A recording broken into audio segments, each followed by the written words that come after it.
సరే, మహారాష్ట్రలో రాజకీయాలు ఇప్పుడు రసవత్రంగా మారాయి. శివసేన చీలబోతోందా? ఆ 6 ఎంపీలు ఏం చేయబోతున్నారు? ఉద్ధవ్ శిబిరం ముందున్న వ్యూహం ఏంటి? రైట్. ఇప్పుడు మహారాష్ట్రకు సంబంధించి మనం చూస్తే మహారాష్ట్రలో 2022 నాటి సంక్షోభం, బాల్ ఠాక్రే తర్వాత ఉద్ధవ్ ఠాక్రే శివసేన అధ్యక్షుడిగా పార్టీని కంటిన్యూ చేస్తున్న నేపథ్యంలో 2022లో సంక్షోభం రావటం, పార్టీ పేరుని, శివసేన అనే పార్టీ పేరును కోల్పోయింది శివసేన, పార్టీ గుర్తును కోల్పోయింది. దాంతో ఇక శివసేన అనేది ఒక రకంగా ఎప్పుడూ లేని ఒక రకమైన రాజకీయ సవాల్ని అప్పుడు ఎదుర్కొంది. ఆ నేపథ్యంలో శివసేన యూబీటీ అంటూ ఆ పార్లమెంటరీ విభాగంలో కూడా ఒక చీలికొచ్చింది. అయితే అక్కడ శివసేన యూబీటీకి చెందిన ఎంపీలు ఎవరైతే ఉన్నారో వాళ్ళు ఇప్పుడు లేటెస్ట్ గా ఏక్నాథ్ షిండే నేతృత్వంలో శివసేనకు మద్దతు ఇవ్వడానికి సిద్ధమయ్యారనేది ఇప్పుడు ప్రధానమైన అంశం. ఇక్కడ చర్చ ఏంటి? ఒకటి, షిండే వర్గంలో తమను విలీనం చేయాలని స్పీకర్ ఓం ప్రకాష్ బిర్లాకు ఈ 6 ఎంపీలు లేఖ ఇచ్చారనేది ఇప్పుడు ఇష్యూ. లేఖ ఇస్తే మనం ఇందాక అనుకున్న గతంలో మనం మమతా బెనర్జీ వ్యవహారంలో మాట్లాడుకున్నాం. ఒకవేళ ఎంపీల్లో 300-200 మంది మమ్మల్ని ఒక చీలిక వర్గంగా గుర్తించాలంటే ఖచ్చితంగా వాళ్ళు ఏదంతో ఏ చీలిక వర్గం గుర్తించాలనుకుంటున్నారో ఆ చీలిక వర్గంగా స్పీకర్ గుర్తిస్తారు. ఎందుకంటే according to the Lok Sabha, parliamentary and assembly business ప్రకారం అది రూల్ పొజిషన్. అది అందులో ఇంక మనం క్వశ్చన్ చేయడానికి లేదు, అది వైబుల్లే. కానీ ఇక్కడ ఇది ఎందుకు వచ్చింది మళ్ళీ అన్న చర్చ. ఉద్ధవ్ ఠాక్రే తనయుడు ఆదిత్య ఠాక్రే ఈ నెల శివసేన వ్యవస్థాపక దినోత్సవం జూన్ 19. దీనిని ఉద్ధవ్ వర్గం చేసుకుంటారు, ఏక్నాథ్ షిండే వర్గం కూడా చేసుకుంటారు. అయితే ఈ వ్యవస్థాపక దినోత్సవం రోజు నా వారసుడు అంటే శివసేనకు నెక్స్ట్ లీడ్ చేసేవాడు తన తనయుడే అని ఆదిత్య ఠాక్రేకు ఉన్నత స్థానం కట్టబెట్టాలనేది ఉద్ధవ్ ఠాక్రే డిసైడ్ అయ్యారనేది వార్త. ఈ డిసైడ్ అయిన నేపథ్యంలో ఆదిత్య ఠాక్రేని మీరు చేస్తే మేము ఒప్పుకోము అన్నది ఎంపీల్లో వచ్చిన ఒక రకమైన చీలిక. అంటే ఆదిత్య ఠాక్రే కింద మేము పని చేయమన్నది ఒక ఇష్యూ. అయితే ఇదంతా పక్కన పెడితే చాలా రోజుల నుంచి కూడా ఆపరేషన్ టైగర్ అంటూ అక్కడ శివసేనకు సంబంధించిన రాజకీయాల్లో ఒక చర్చ జరుగుతోంది. శివసేనలో చీలిక రావటం, ఏక్నాథ్ షిండే వర్గం బీజేపీకి దగ్గర అవటం, ఈ పరిణామాలన్నీ మనం చూసాం. అయినప్పటికీ ఉద్ధవ్ ఠాక్రేపై నమ్మకంతో కొందరు ఆయనతో సెయిల్ అవుతున్నారు. కానీ ఉద్ధవ్ ఠాక్రే శివసేనలో యూబీటీ వర్గంలో ఎవరైతే ఉన్నారో వాళ్ళలో ఇప్పుడు ఈ జరుగుతున్న పరిణామాలు అంటే ఆదిత్య ఠాక్రేను ఒక లీడ్ పాయింట్ ఇవ్వాలని ఉద్ధవ్ ఠాక్రే నిర్ణయించిన నేపథ్యంలో అది ఒక రీజన్ దొరికింది వాళ్ళకి. బట్ ఎప్పటి నుంచో భారతీయ జనతా పార్టీ కానీ అక్కడున్న ఏక్నాథ్ షిండే వర్గంగా దే ఆర్ ట్రయింగ్.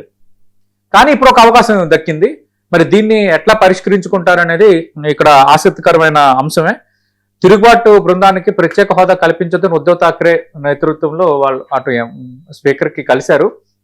కానీ అకార్డింగ్ టు ది బిజినెస్ 200 మంది ఎంపీలు ఉంటే దానిని యాక్సెప్ట్ చేయటం అనేది స్పీకర్కు పెద్ద కష్టమైన విషయం కాదు. రేపొద్దున్న దాన్ని కోర్టుల్లో కూడా ప్రశ్నించగలరు. ఇక్కడ ఏంటంటే లార్జర్ సెన్స్ లో మమతా బెనర్జీ అక్కడ జరిగిన, ఇక్కడ మన తృణమూల్కి సంబంధించి ఇక్కడ జరిగిన ఒక రకమైన పొలిటికల్ ఆపరేషన్స్ అనేవి కంటిన్యూ అవుతున్నాయి.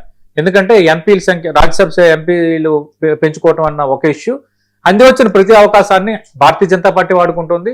ఇప్పుడు శివసేన ఏక్నాథ్ షిండే వర్గం సంబంధించి 6 ఎంపీలు అటు వాళ్ళు క్లోజ్ గా మూవ్ అయితే ఆటోమేటిక్ గా ఏక్నాథ్ షిండే మరింత బలపడతారు, శివసేన మరింత వీక్ అవుతుంది.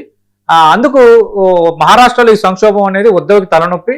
కానీ అటు పశ్చిమ బెంగాల్లో జరుగుతున్న పరిణామాలు, ఇప్పుడు ఇవి జరుగుతున్న అనేవి పెద్ద ఆశ్చర్యాన్ని ఏమి కలిగించట్లేదు. అంటే ఈ పరిణామాలు మళ్ళీ శివసేన ఊపందుకోవడానికి, మళ్ళీ లైమ్ లైట్ లో రావడానికి ఎంత సమయం పట్టే అవకాశం ఉంది? అసలు రాగలుగుతుందా? అంటే ఆటోమేటిక్ గా ఒక రకంగా ఏంటంటే బాల్ ఠాక్రే నేతృత్వంలో వచ్చిన శివసేన మహారాష్ట్ర రాజకీయాల్లో తిరుగులేని ఆధిపత్యాన్ని చెలాయించింది. కానీ బాల్ ఠాక్రే మరణం తర్వాత ఆయన మరణం తర్వాత అక్కడ ఏమైపోయిందంటే వాళ్ళలోనే ఉద్ధవ్ ఠాక్రే ఒక అయిపోతే తర్వాత మహారాష్ట్ర నవనిర్మాణ సేన అని వాళ్ళ అక్కడ ఇంకో చీలిక వర్గం మొదలైంది. అప్పుడే కొంత పరిస్థితి తేడా వస్తుంది అనుకున్నారు. కానీ ఉద్ధవ్ ఠాక్రే శివసేన మెయిన్ హోల్డ్ని బాల్ ఠాక్రే ఆశయాల అంచనాలు తగ్గట్టు ఆయన ప్రయాణం కొనసాగించారు.